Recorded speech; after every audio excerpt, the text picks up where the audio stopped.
electronic dance music is one of the most influential and popular forms of music today.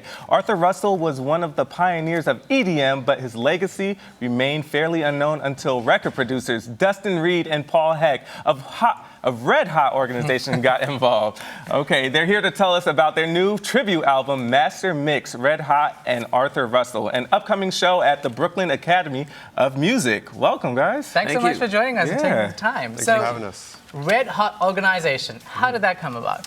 Red Hot was founded in 1989 by an entertainment lawyer and a music manager because too many of their artist friends were dying from AIDS-related causes, and they felt like there should be a musical response to help raise awareness and put it out there to people. And so they created a project called Red Hot and Blue, which was a tribute to Cole Porter.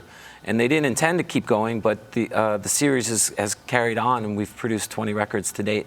Wow. And raised and have given away tens of millions of dollars around the world. Nice. So you released 20 records, you said? Yes. Well, we have a new record in production that will be our 20th. So that's coming up. And that's how many albums Red Hot is? Yes. Okay, nice. But there's been concerts and short films, and we've always tried to have it be sort of multimedia. Yeah. Well, that's what they used to call it. Yeah. So, right. Yeah.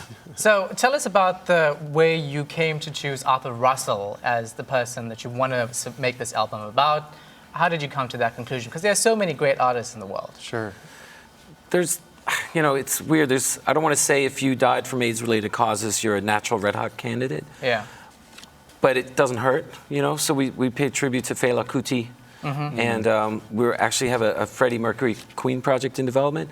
And and Arthur died from AIDS-related causes in 1992, but it's mostly because we love his music, both of us, and he's such a huge influence on this current generation of artists. Yeah. So how much has Red Hot raised?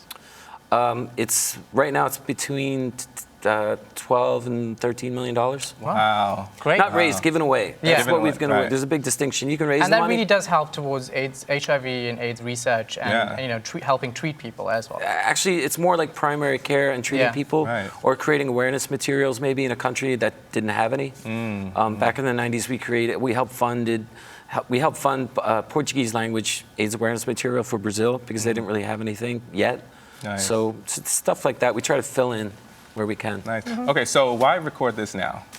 I mean, really, most of Arthur's music has been released after he died. And about 10 years ago, I guess it's 11 now, in 2004, Tom Lee, who is Arthur's surviving boyfriend, empowered a guy named Steve Knutson to start releasing his music. In 2004, one of Arthur's kind of more electronics-centric album was released called Calling Out of Context. And if you really think about it, that record spoke to a lot of artists that were like in high school and college in that time. And now, 10 years later, it's sort of, caused this new wave of like chill wave music and electronic. And it just so many of the artists that we were listening to, especially the ones from like our Dark Was the Night era record, were just completely influenced and enthralled by Arthur's music. And so it just seemed like the right time to hit it, because all the artists that are currently making music now are now the ones influencing the younger generation, and they were all listening to Arthur. So and we were fans as well. It was just. And then Dustin came to Red Hot as a younger man and just started talking about it. And I was like, this is what I've been talking about. We should try to make this happen. So we sort of joined together. So it's just, a connection right there, right? Yeah, independently of each other, we were both kind of already thinking along the same lines that Arthur was who we needed to really focus on next. So. Now, tell us a little bit about Arthur, because I read that he was known as a man who, was a laptop music producer even before they invented laptops. What's his background? Well, his background, he was born in Iowa. He's from the Midwest. And when he was really young, he left to go to San Francisco. He was kind of in a Buddhist commune, if you will. And then Allen Ginsberg sort of pulled him out to New York originally. And he was a classically trained cellist. He kind of ran around with the sort of serious downtown musicians of the time, like Philip Glass and Steve Reich. But he had a propensity for pop music and just sort of like anything that was cutting edge. So electronic music really spoke to him. And he would often spend hours at the time, like in his apartment, just experimenting with different like sounds and echo and reverb and electronic drums. And so, this is actually a kind of a popular line that Paul has used many times, that he was a laptop musician before laptop music sort of Right. existed. But That's yeah. amazing. You know, what I found interesting was that he was classically trained, right? Right. Okay, so what set him apart from other classically trained contemporaries? I think that he didn't see any boundaries between music genres, that he loved all music Nice. and wrote in many different sort of styles and was just fascinated with sounds. He would often buy brand new records, listen to them once or twice to analyze the sound and the production, and then just put them aside. Yeah. And his boyfriend, Tom, who's the greatest guy, it drove him nuts because it was usually his money. You know, he had a day job, he was stable. And so Arthur was constantly spending money to feed his art and to learn. And he was omnivorous in his appetite for all different kinds of music. And especially getting into club and dance music in downtown, the sort of downtown alternative disco scene in New York. Now, the fact that he actually produced music and then sort of archived so many of those songs and not released it means that it's good for you guys to actually, you know, use it now.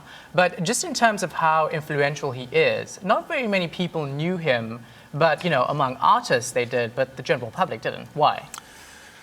Well, he was in some ways his own worst enemy. He was often sort of thwarting his best efforts to be successful, although he desperately wanted to be successful.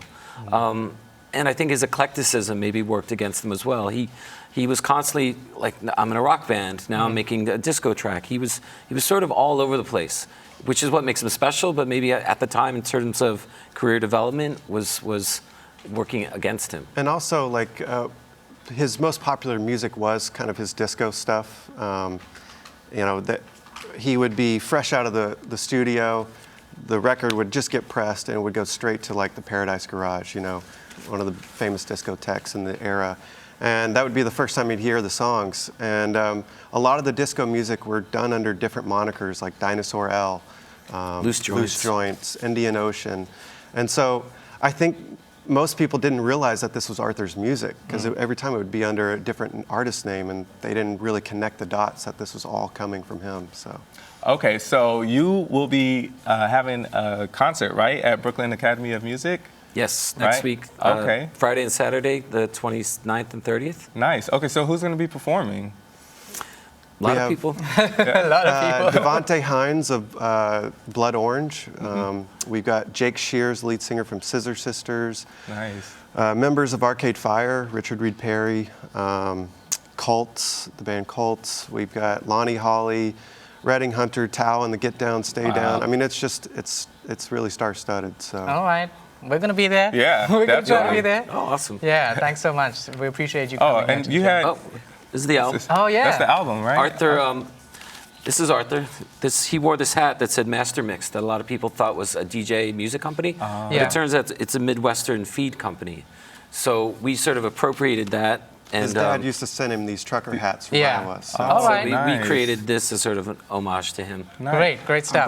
brought a couple for you guys. Oh, okay. Thank Thanks so you. much. I'm not going to mess Appreciate my hair up right now. Don't mess the hair All up. right. Thanks so much, guys. Now, to buy tickets for the BAM concert, go to bam.org or nyc.redbullacademy.com. Now, the double album is available on iTunes and all digital retailers, as well as record stores. That's like cool. that. Now, it is available on vinyl. That's the new That- in yeah, thing. that Yes, is. CD and even cassette. That's Wow. fun. That's Thanks, Paul and Dustin. Get your tickets available, right, on and this look at album. this. You'll be able to get it online. So support an important cause and enjoy incredible music at the same time. That's great Amazing. stuff, guys. Thank Thanks. you. Now, coming up, meet the hardest working prison inmate on television. Actress Farrah Krennic is here. Stay tuned for that one.